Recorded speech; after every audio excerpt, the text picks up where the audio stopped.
All right, this is pre-calculus, no, AP Calculus, ABB, Unit 3, Lesson 3. We're going to do integration by substitution, often called U substitution. I thought for a minute about going back and explaining how it works or why it works, but I'm going to let the lesson explain that. I'm going to focus mostly on just how do you use it. I have a little bit of a different take on it. There's several ways to think through a problem. I'm going to do a couple of problems here. Let's start with this one here.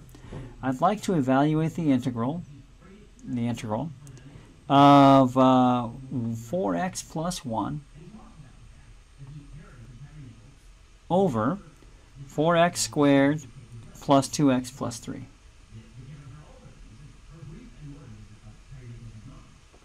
Okay, dx.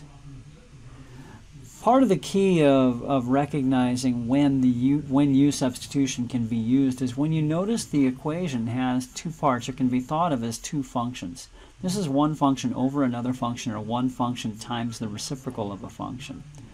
Okay.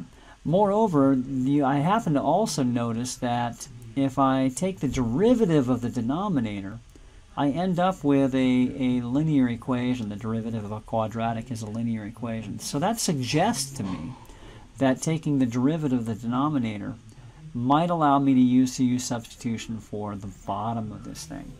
Now, what I do, just for the sake of notation for myself, and I'm probably pretty unique in this, is I write down my U substitution over here off to the side here. And you can use the side of the paper, you can use... I like to show what I'm doing. So I'm going to let U equal 4x squared plus 2x plus 3. Then du, the derivative of u, is 8x plus 2 dx. Okay? Technically, there's parentheses there. Okay? And then I'm going to solve for dx. dx, and this is where my take is a little bit different than normal here. That is, if I solve for dx, 1 over 8x plus 2 du. And see if you like this here. Okay, so now let's do a little substitution. Going back to the original color here. Little substitution here. So this is the integral from 4x plus 1 over 4x squared plus 2x plus 3, but that's u. And then dx, but dx is 1 over 8x plus 2 du. Okay? And the key is here, we can't leave u's and x's mixed together, but luckily this happens to be set up so that it doesn't need to. This is the integral of 4x plus 1 over 2 times 4x plus 1, and then 1 over u du, just rearranging a little bit. And we get some canceling. Okay?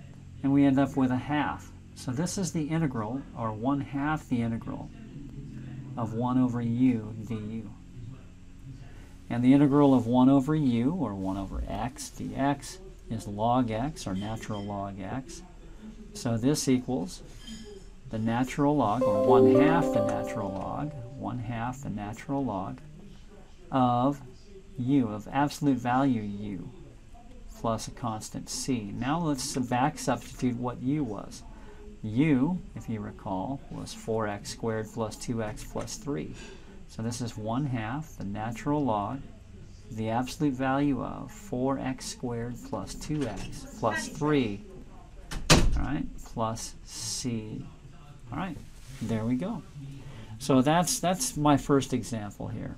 A little bit of picking how to pick which part of the function to let be u, differentiate on u, and then solving for dx, and then direct substitution ends up converting it to an integral on just u, because the x's cancel out, if it works correctly.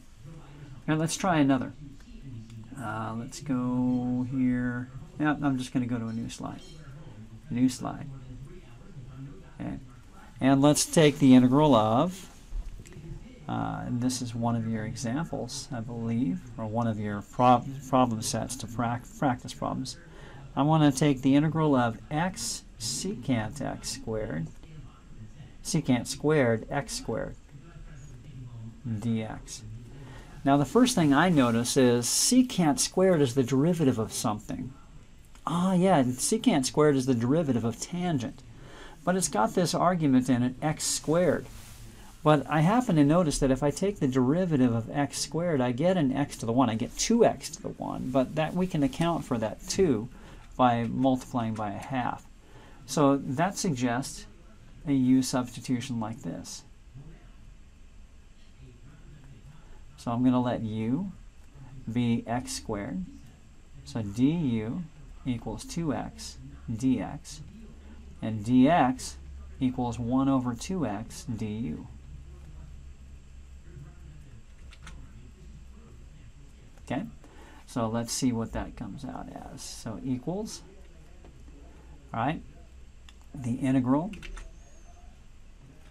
of, I'm just going to leave the x's and the u's intermixed for a minute, secant squared x squared, which is u, dx, which is 1 over 2x du. And now we get some canceling, right? X over 2x simplifies to 1/2. So this is 1/2 the integral of secant squared u, and this was 1 over 2x du, not dx, du. Okay, du. All right, now we have the antiderivative of secant squared, and I happen to recall that the derivative of tangent is secant squared. So the antiderivative is 1/2 tangent u plus c. Now we can back substitute and find that it is 1/2 tangent of u x squared plus c. Okay. So hopefully that makes sense, gives you a little bit of ways that we think about it. And let me know if you need any help.